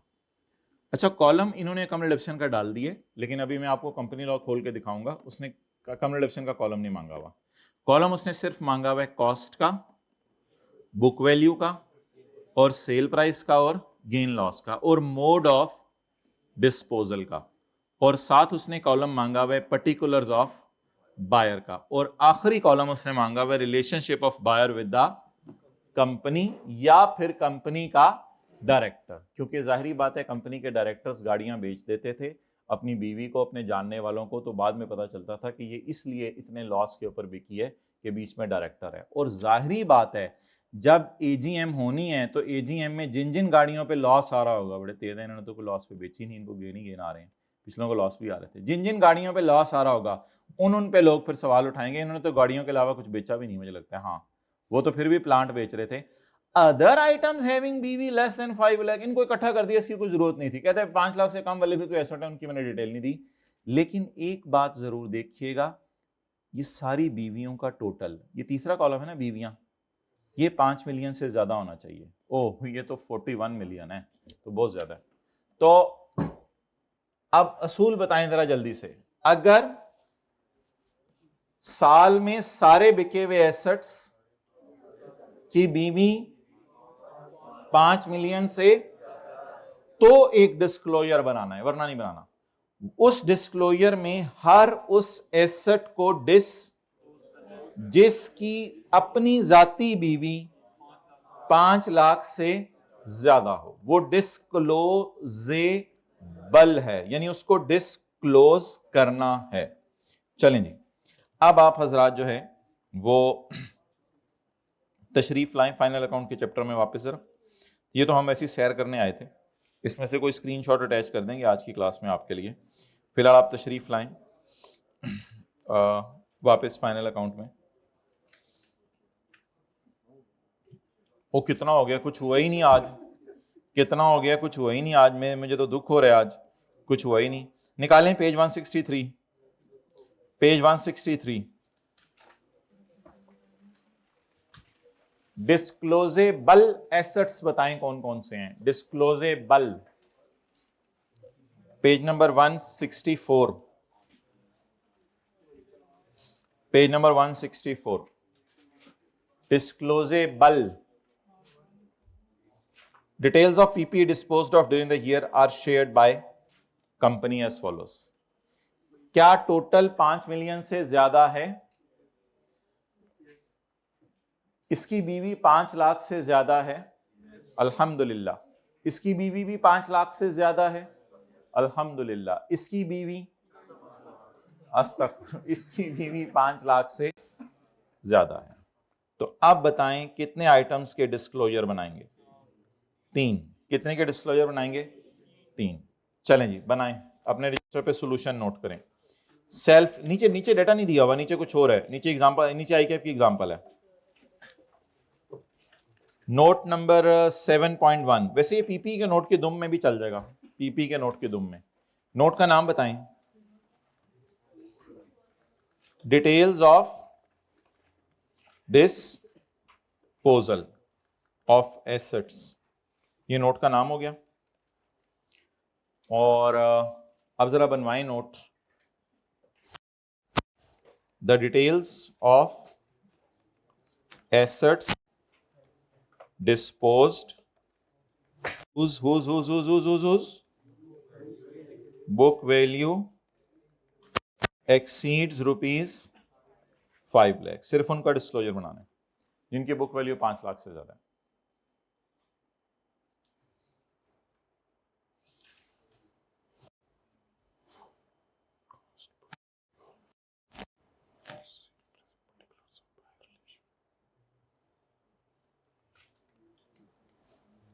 नेम आ जाएगा एसेट का, कॉस्ट या revalued amount, book value, sale proceed, sale proceed के बाद गेन लॉस निकाल लेना, गेन लॉस और मोड ऑफ डिस्पोजल और particulars of buyer, cost, book value, sale price, mode of disposal. Mode of disposal, mode of disposal का मतलब है कैसे बेचा, mode of disposal, particulars of buyer, relationship हमारे साथ, रिलेशन विद कंपनी और डायरेक्ट एक पेज भी नहीं पूरा था, ओके सॉरी। अच्छा अब मुझे बताएं एसेट का नाम, पहले वाले एसेट का नाम बताएं। प्लांट 1, दूसरे वाले का प्लांट 2, तीसरे वाले का व्हीकल 1 या 2, पहले डिसाइड कर लें। और यार अजीब लोग हैं, व्हीकल 2 है ना, व्हीकल 1 की बीवी बेचारी 3-5 लाख से कम है, मई पड़ी है, मैंने नहीं बोला। व्हीकल 2, बुक वैल्यू बना दे मेरा, बुक वैल्यू एक की फिगर है वो भी नजर नहीं आ रही, 25 लाख। जब ज्यादा फिगरें आ जाएंगी तब इनको कैसे नजर आनी है, 25 लाख। प्लान 2 36 लाख।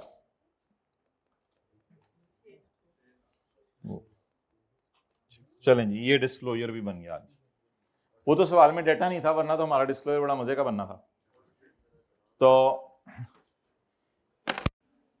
5 में से कितने एसेट डिस्क्लोजेबल हैं? 3 एसेट्स, बिकॉज उन तीनों की अपनी अपनी बीवी का लेवल है। हर एक की बीवी अल्हम्दुलिल्लाह 5 लाख से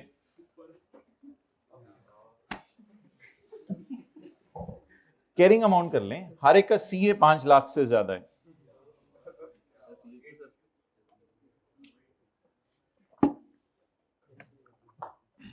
जी याद करें जल्दी जल्दी। नंबर 1 नेम, कॉस्ट, और अगर रीवैल्यू हुआ है तो revalued amount, book value, sale price. Note का सवाल आ गया ना आपके पेपर में तो मौजे हैं, वैसे मुफ्त के नंबर होते हैं। सेल प्रोसीड और गेन और loss, mode of disposal, particulars of buyer और रिलेशनशिप विद कंपनी, बायर का relationship of buyer with company और इट्स डायरेक्टर्स, या इनके डायरेक्टर्स के साथ क्या रिश्ता है।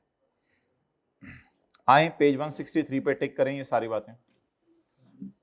No homework today, no homework, सिर्फ सस्टेनेबिलिटी के 2 सवाल दोबारा करके आने हैं जो कल दिए थे, वही दोबारा करके आने हैं। In case of sale of fixed asset, कोई शर्म या in case of sale of fixed assets, if aggregate BV exceed 5 million, ये शर्त है इनकी एग्रीगेट बीवी क्या होनी चाहिए, बड़ा बड़ा करके लिखें यहां पे, is greater then 5 million. Aggregate बीवी, और अगर एग्रीगेट बीवी ही 5 मिलियन से कम होती तो अगर इंडिविजुअल 5 लाख से ज्यादा भी होते तो डिस्क्लोज करने की जरूरत नहीं है। ये पहली शर्त है, एग्रीगेट बीवी कितनी हो। हाँ, एग्रीगेट बुक वैल्यू का मतलब है सारे जो फिक्स एसेट बिके हैं उनकी total. In case of sale of fixed asset, if the aggregate BV of aggregate इस तरह लिख लेना फिर, aggregate BV of all assets disposed. भाई ने अच्छा सवाल पूछा, इस तरह लिख लें, in case of sale of fixed asset aggregate BV of all assets disposed, जितने एसेट बिके हैं इज ग्रेटर देन बोले 5 मिलियन, फॉलोइंग पार्टिकुलर्स ऑफ ओ ईच एसेट, इसलिए इतने लंबे लंबे नोट बने हुए हैं लोगों के फाइनेंशियल स्टेटमेंट में, following particulars for each asset which has book value of 5 lakh और मोर। मोड ऑफ डिस्पोजल बताएं, tender, negotiation, company policy, company policy और नेगोशिएशन, हाँ नेगोशिएशन तो आ गया, टेंडर, बिड, और भी कोई थे पता नहीं, OLX, इस तरह के जो भी मोड ऑफ डिस्पोजल है, यानी आपने बहस की है OLX के जरिए बेचा, जैसे भी की है, हाँ OLX पे भी बहस हो जाती है, ठीक है, फिर नेगोशिएशन उसी में डाल दो। अच्छा, cost revalued amount, book value, sale price and mode of, particulars of buyer, gain और loss and relationship if any of the purchaser with the company. Okay, ये आखिरी बात पढ़ लें आज की, फिर चाहे छुट्टी करें। बात जरा तसल्ली से सुनिएगा, क्या जिंदगी में कभी ऐसा हो सकता है कि एसेट आपके पैसों से आपने खरीदा हो लेकिन आपके नाम ना लगे? आप शरीफों के मुल्क में रहते हैं, लेकिन जहां ईमान नहीं बना होगा वहां मसले होंगे। अभी ये पता नहीं, हम तो देखते नहीं, पिछले दिनों को बता रहा था फुटबॉल के मैच में पता नहीं क्या शुरू हो गए हैं, वो कह रहे हैं इसने इसको ठुड्डा मारा है, वो कह रहे जहां ईमान नहीं बना होगा वहां मसले होंगे। तो इसलिए लोग कहीं ईमान की मेहनत कर लो, हर शोबे के अंदर सुकून मिल जाएगा लोगों को। अच्छा, आप मुझे ये बताएं, जल्दी बताएं, कभी कभी, नहीं मैं एक जनरल बात पूछ रहा हूं कि मैंने एक चीज खरीद ली है लेकिन मैं नाम नहीं लगवा पा रहा, क्यों? क्योंकि किसी ने कब्जा किया हुआ है, कोई और मसला है। मैं एक जनरल बात कर रहा हूं, किसी ने कब्जा किया हुआ है, कोई मसला है। अच्छा, ऐसा भी हो सकता है कि मैंने एक एसेट खरीद लिया हो और मैं उसका कब्जा ही नहीं ले पा रहा, यानी मैंने लैंड खरीद ली है, मैं उस पर उसका कब्जा ही नहीं ले पा रहा। हाँ है, वो बदमाश बैठे हुए कहते हैं आ कब्जा ले, चल तेरी जान ले लेंगे, और मैं 2 करोड़ रुपया दे के आ गया हूं जिससे मैंने खरीदा है, वो बाद में पता चला कि उस जमीन पे क्या हुआ था, कब्जा। तो बता दें कौन कौन से एसेट्स डिस्क्लोज करें। नंबर 1, ऐसे एसेट जो खरीद लिए हैं लेकिन अभी तक हमारे नाम, और याद करें ना जल्दी, आसान बातें, जो खरीद लिए हैं लेकिन अभी तक हमारे नाम, या जो खरीद लिए हैं लेकिन अभी तक कब्जा हमें नहीं मिला, या नाम नहीं है या इस्तेमाल नहीं कर सकते। वेयर एनी प्रॉपर्टी और asset acquired with the funds of company, पैसे हमारे लग गए हैं with the funds of company, हमने कैश क्रेडिट कर दिया, and it is not held in the name of company. जालिम लोग अभी तक हमारे नाम नहीं लगवाने दे रहे, LDA के अंदर उनके अपने बंदे कह रहे हैं तेरे नाम नहीं लगाएंगे कभी, या कई दफा यतीम बच्चा होता है उसकी जमीन होती है, लोग नहीं नाम उसके लगाते, और is not in the possession and control of company. अब फिर क्या बताएं, डिस्क्लोजर्स बताएं ना, क्या करें, ये तो सिनेरियो हो गया ना, बताएं कि क्या कहानी है, रीजंस के साथ, क्यों नहीं आपके नाम लग रहा।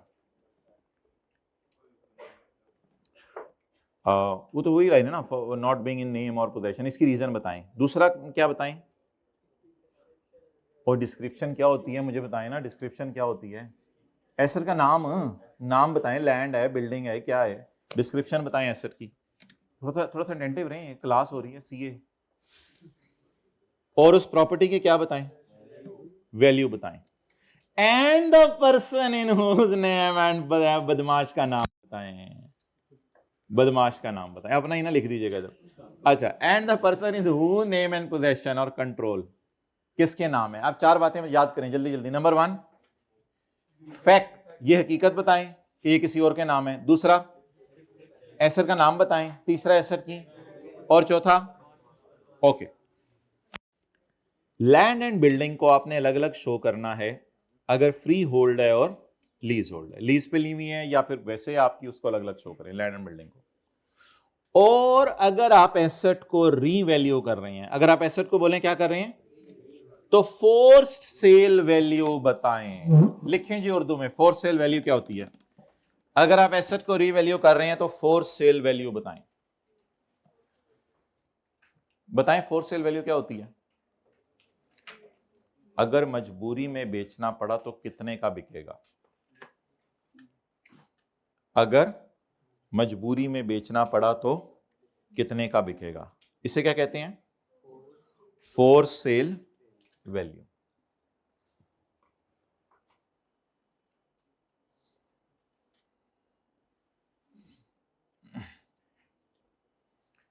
ये फेयर वैल्यू से कम होती है, ये फेयर वैल्यू से कम होती है। अच्छा, अब हम ये नहीं चाह रहे कि घर जाके आपके ऊपर कोई लोड महसूस हो। मुझे बता दें, अगर ज़मीन मेरे नाम नहीं है या मेरा कब्जा नहीं है तो 4 बातें बतानी है। नंबर 1, ठीक है, यू कैन वाइंड अप अगर आप करना चाह रहे हैं। यू नंबर 1 ये बताएं हकीकत, नंबर 2 डिस्क्रिप्शन, नंबर 3 और नंबर 4। अच्छा, दूसरी बात, अगर मेरे पास फ्री होल्ड लैंड और लीज होल्ड लैंड अलग अलग है तो दोनों का अलग अलग है लैंड के बारे में। तीसरी बात, अगर मैंने एसेट रीवैल्यू किया, अगर मैंने एसेट, तो उसकी कौन सी वैल्यू बतानी है, मार्केट वैल्यू या फोर्स सेल वैल्यू। और अगर सारे एसेट्स की बीवी 5 मिलियन से ज्यादा है और किसी एक की बीवी 5 लाख से, यार कितना है यार, ज्यादा है, मटेरियल चीजों के डिस्क्लोजर बनते हैं। अगर सारे एसेट्स की बीवी 5 मिलियन से और उसमें एक एक एसेट वो वाला जिसकी बीवी 5 लाख से ज्यादा है, उनके बारे में 6-7 बातें डिस्क्लोज करनी है, उनके बारे में 6-7 बातें डिस्क्लोज करनी है। ये मेरे ख्याल से हमने इसकी समरीज किताब में अटैच कर दी हुई हैं कि हम आपको दिखा देते हैं। समरीज पेज 250 तो 249 के बाद बनी हुई है, 249 के बाद बनी हुई है। लेकिन इसमें आप लोग अभी सन्ड्री रिक्वायरमेंट ना देखिएगा, खाली फिक्स्ड एसेट, खाली फिक्स्ड एसेट। आप लोग मत खोले मिशक, assets acquired with the companies but held elsewhere, यानी not in the companies name और not in the companies, disclose the fact, description and, और वो बंदा जिसके नाम है। General classification and revaluation, land and building को फ्री होल्ड और लीज होल्ड में एमसीक्यूज जब खत्म होते हैं तो इस तरह के सफ़े हमारी किताब में शुरू हो जाते हैं। ये बना हुआ है, ये डायग्राम आपकी किताब में है। रिवैल्यूएशन में क्या बतानी है, फॉर सेल्स वैल्यू, याद हो गया। अच्छा, और disclosures on sale of fixed asset, conditions बताएं, एग्रीगेट बीवी 5 मिलियन से और इंडिविजुअल एसेट की बीवी 5 लाख से ज्यादा हो तो ये सारी चीजें बतानी है। ये है हमारा पेज 250 के बाद 249 के बाद पहला सफा, जनरल रिक्वायरमेंट्स, सन्ड्री रिक्वायरमेंट्स नहीं, फिक्स्ड एसेट। इसके बाद अगर 1-2 सफे आगे करें तो हमने आज पढ़े हैं नोट्स किसके, शेयर कैपिटल और रिजर्व के।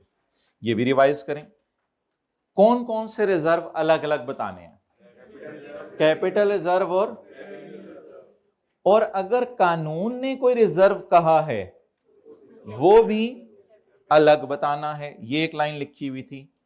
और अगर किसी रिजर्व के बांटने पर कोई रिस्ट्रिक्शन लगी हुई है, अगर किसी रिजर्व के बांटने पे कोई, तो वो भी अलग बताना है। और इशूड शेयर कैपिटल में 4 बातें बतानी है, cash, other than cash, bonus share और ट्रेजरी शेयर।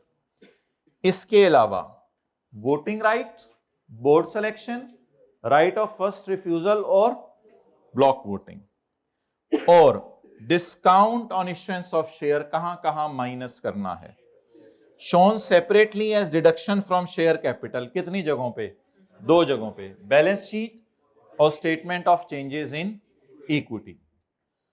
अब आपके सामने जब कभी फाइनेंशियल स्टेटमेंट्स आएंगी किसी कंपनी की, तो आप करंट एसेट्स और करंट लायबिलिटीज के डिस्क्लोजर नहीं बना सकते, क्योंकि वो अभी हमने आपको पढ़ाए नहीं। अभी तक हमने सिर्फ क्या पढ़ा है, एसेट्स में नॉन करंट होते हैं और करंट। नॉन करंट एसेट के डिस्क्लोजर हमने पढ़ लिए हैं या नहीं पढ़े, ये बताएं। अभी ताजा ताजा पढ़े हैं नॉन करंट एसेट के डिस्क्लोजर। उसमें किसका डिस्क्लोजर पढ़ा है सिर्फ आज, फिक्स्ड एसेट का। तो नॉन करंट एसेट्स में किसका डिस्क्लोजर पढ़ा है हमने, फिक्स्ड एसेट का, कंपनी लॉ के मुताबिक। उसके बाद करंट एसेट के डिस्क्लोजर हम इंशाल्लाह 1-2 दिन में पढ़ेंगे। इसके बाद हम डायरेक्ट जंप कर गए हैं शेयर कैपिटल और इक्विटी की तरफ, डायरेक्ट जंप कर गए शेयर कैपिटल। और इन दो बातों की ना प्रैक्टिस होनी है, ना इन दो बातों के और कोई पास्ट पेपर के सवाल हैं, तो ये दो बातें तो आपको भूलने का 90% चांस है, इसलिए होमवर्क नहीं दिया। और ये दोनों बातें मैंने आपको उर्दू में लिखवाई हैं, ये दोनों बातें उर्दू में लिखवाई हैं। ये बातें क्या हैं, कोई बता दे?